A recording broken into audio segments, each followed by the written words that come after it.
Good morning, everybody. Thank you, Provost Selesny. I appreciate those very kind words, and thanks for getting us started here this morning.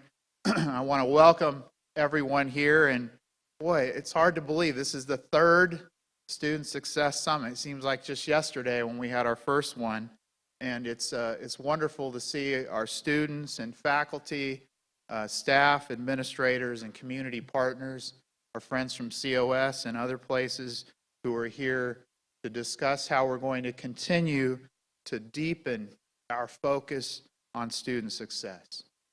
And I remember in my first interview at the end of May of 2013, just after my appointment as your president, I started to talk about the importance of student success.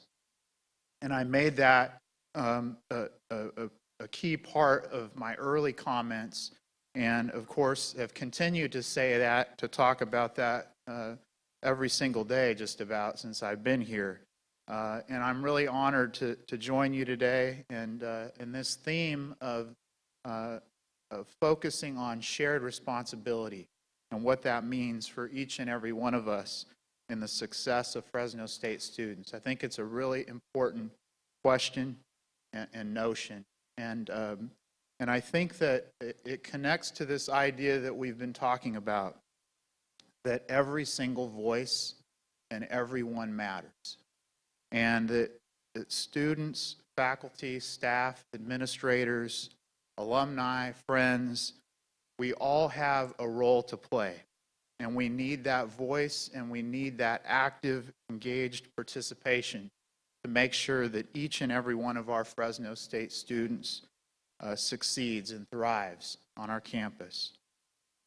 And I think that we've made some significant progress, and I think we should celebrate that progress. And at the same time, we all know there's a lot more left to be done. So for me, it's that finding that balance with you together to celebrate the things that we've been able to accomplish. And we were just in the room yesterday, a couple of us, with the governor's office and folks from the Department of Finance. And I think that they were very pleased with the progress that we've made together. And yet we were very candid with them that we know we're capable of doing even more and doing better in the days and weeks and years to come. Now, about a year ago, you might remember that we adopted our new strategic plan. Does this look familiar to you? I hope so. And as the provost said, we actually made a tweak to our mission. And I remember the day we decided to do that. It was in a room like this, and some of our faculty and staff were saying, you know, we should make sure that we talk about empowering our students for success. And so that's how that word got in there. It came from our community to boldly educate and empower our students for success. And we've been able to do that in a lot of different ways. This year, for example, our financial aid office disbursed over $220 million to our students. And almost 3/4 of the money is in the form of grants and scholarships that do not require any repayment. Fresno State now charges the lowest tuition and fees of any campus in the entire CSU system. And I think that's a really important fact. And you're able to see that we've been able to provide a quality education even while charging that lowest amount. And that's why we've done so well nationally in terms of value. When Washington Monthly looked at all the universities across the nation, we were really at the top in terms of value in our higher education. And our Discovery program, a great example of how we work together to try to keep our costs manageable. And of the 10,000 students who are now participating in that program, and you might remember just a few years ago we started with 1,000. And remember those 40 professors who volunteered to join us. And today we have over 200 faculty who are getting ready to work on this together, and will teach, redesign their courses in the semesters ahead, and 10,000 students in the program this academic year. We've been able to save our students 70% on their textbook costs on average. Really, that's every single dollar counts, and that's hundreds of dollars that we've been able to save. Maybe that means they have to work a little less, hopefully not borrow, or borrow a little less, and just have money to do what they need to do to support themselves. And our loan indebtedness for our graduates is among the lowest in the nation. Our loan indebtedness is something like $12,000 less than the national average, maybe a little bit more, 18,000 versus over 30,000 national. And we've been able to kind of lead the way in that whole important area of affordability. And while we've been able to keep the financial concerns of our students at the forefront, we've also listened to them carefully to make sure that we have access to classes for them. And we've added over 1,850 additional seats just this fall alone in classes so that our students can make it through and graduate in a timely way. And I want to thank the provost and the deans and our faculty for working together to make sure that we had those classes, because for a long time we've heard about the difficulty of our students getting the classes that they need.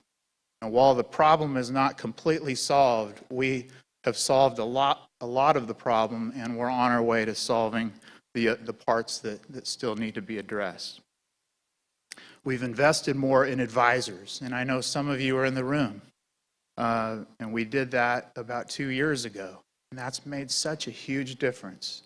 The students have told me about the valuable work that our advisors are doing to help them, to guide them through so that they can make the choices that they need and graduate in a timely way. Our Learning Center, we've invested more there, providing valuable assistance to our students who need help with their coursework, investments in our cross-cultural center.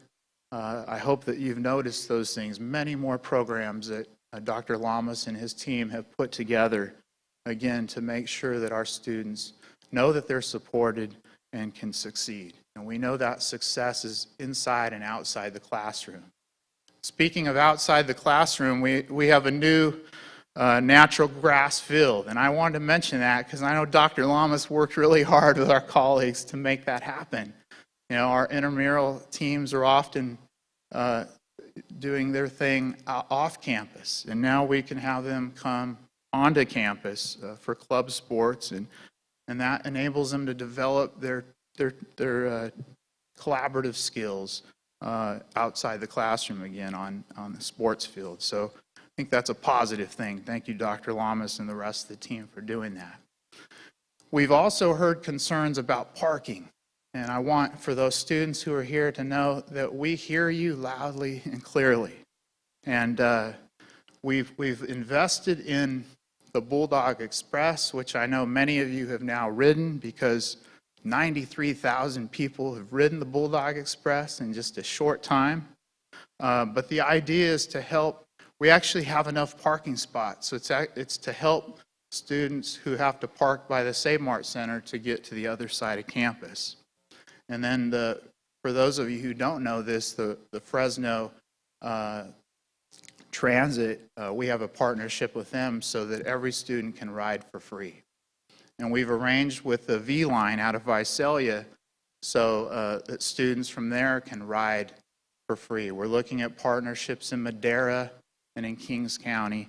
And there are different ways that I think we can alleviate the parking pressure. And then looking ahead, for those of you who like technology, we're looking at a new app where students can actually look at the app and find out where the open spots are in a given lot so they don't have to drive around. So that's coming, okay? We're trying to think about everything we can do to address that issue without building a new large structure that would cost $35 or more million. Classroom and building spaces, as you know, very important part of student success, and we're working hard to address the infrastructure needs on the campus. We've invested millions already, just $20 million already this year, and I've asked the Provost and Vice President Astone to work together to prioritize a list of classroom projects that we need to invest in going forward, and we'll have that list coming out in a few months.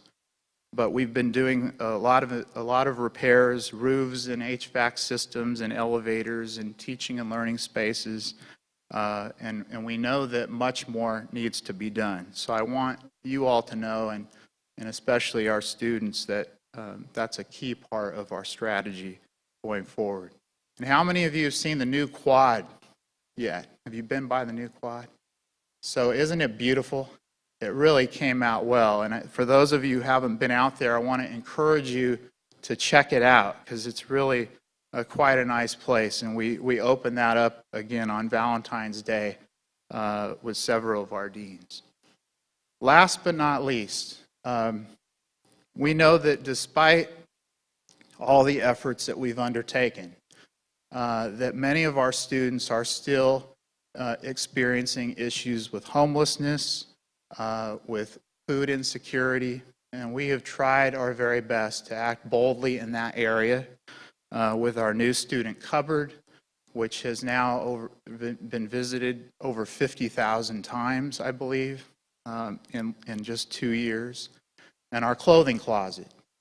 And we have some strategies around homelessness as well that we are undertaking. So I want you to know that we are looking at this issue and we're being as bold as we can to address that particular challenge. So clearly we've made progress, but we have much more to do.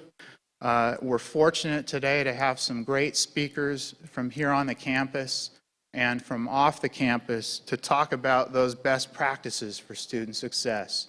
And I urge all of you to listen carefully to what we hear today and to think about how can we do better each and every day. How can we do better?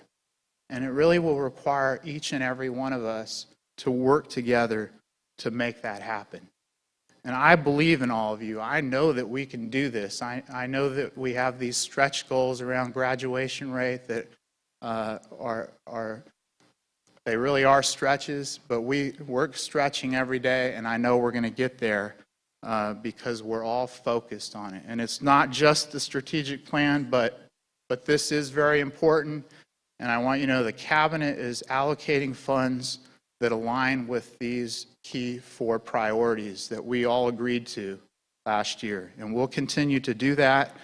And I hope that you'll all continue to be bold with us in making sure that this campus continues to be a leader in student success. So thank you all very much for being here, and let's have a great day. Thank you.